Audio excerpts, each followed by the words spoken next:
Bismillahirrahmanirrahim. Assalamualaikum warahmatullahi wabarakatuh.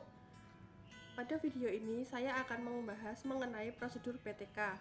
Sebelum membahas tentang prosedur, kita harus mengetahui apa itu PTK atau penelitian tindakan kelas.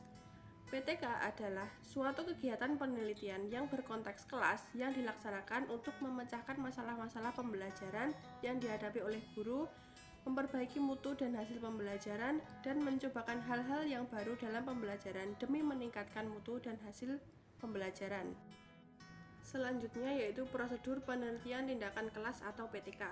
Di dalam PTK ada beberapa prosedur yang harus dilakukan, di antaranya penetapan fokus permasalahan, yang kedua perencanaan, yang ketiga pelaksanaan tindakan, yang keempat pengamatan atau observasi dan pengumpulan data, dan yang terakhir adalah refleksi. Pembahasan yang pertama yaitu penetapan fokus permasalahan. Sebelum suatu masalah ditetapkan atau dirumuskan, perlu ditumbuhkan sikap dan keberanian untuk mempertanyakan, misalnya tentang kualitas proses dan hasil pembelajaran yang dicapai selama ini. Sikap tersebut diperlukan untuk menumbuhkan keinginan peneliti memperbaiki kualitas pembelajaran. Secara umum, karakteristik suatu masalah yang layak diangkat menjadi PTK adalah masalah itu menunjukkan suatu kesenjangan atau teori dan fakta empirik yang dirasakan dalam proses pembelajaran. Yang kedua, masalah tersebut memungkinkan untuk dicari dan diidentifikasi faktor-faktor penyebabnya. Faktor-faktor tersebut menjadi dasar atau landasan untuk menentukan alternatif solusi. Yang ketiga, masalah tersebut sangat mendesak untuk diatasi. Yang keempat, adanya kemungkinan untuk dicarikan alternatif solusi bagi masalah tersebut melalui tindakan nyata yang dilakukan oleh para guru atau peneliti. Prosedur PTK yang kedua yaitu perencanaan. Perencanaan tindakan memanfaatkan secara optimal teori-teori yang relevan dan pengalaman yang diperoleh di masa lalu dalam kegiatan pembelajaran atau penelitian sebidang. Secara rinci, kegiatan tahapan perencanaan tindakan terdiri dari menetapkan cara yang akan dilakukan untuk menemukan jawaban berupa rumusan masalah. Umumnya, dimulai dengan menetapkan berbagai alternatif tindakan pemecahan masalah. Kemudian, dipilih tindakan yang paling menjanjikan hasil terbaik dan yang dapat dilakukan guru.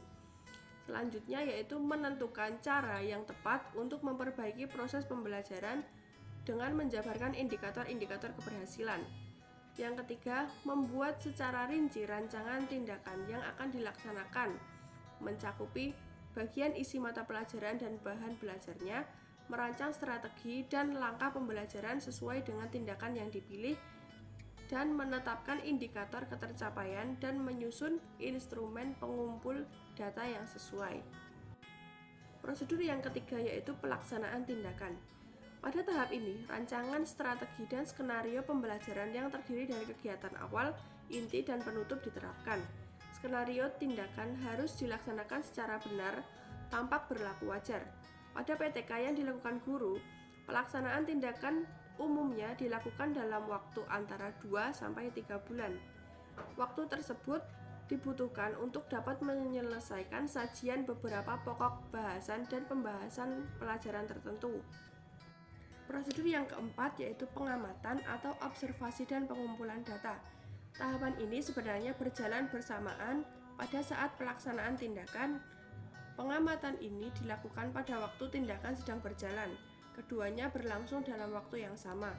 Pada tahap ini, peneliti atau guru apabila ia bertindak sebagai peneliti melakukan pengamatan dan mencatat semua hal-hal yang diperlukan dan terjadi selama pelaksanaan tindakan berlangsung. Pengumpulan data ini dilakukan dengan menggunakan format observasi atau penelitian yang telah disusun, termasuk juga pengamatan secara cermat pelaksanaan skenario tindakan dari waktu ke waktu dan dampaknya terhadap proses hasil belajar siswa. Data yang dikumpulkan dapat berupa data kuantitatif, misalnya hasil tes, hasil kuis, presentasi, nilai tugas, dan yang lain sebagainya. Tetapi juga data kualitatif yang menggambarkan keaktifan siswa, antusias siswa, mutu diskusi yang dilakukan, dan lain sebagainya.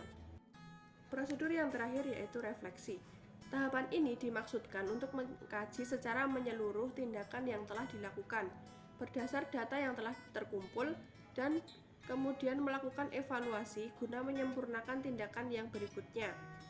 Refleksi PTK mencakup analisis, sintesis, dan penilaian terhadap hasil pengamatan atas tindakan yang dilakukan.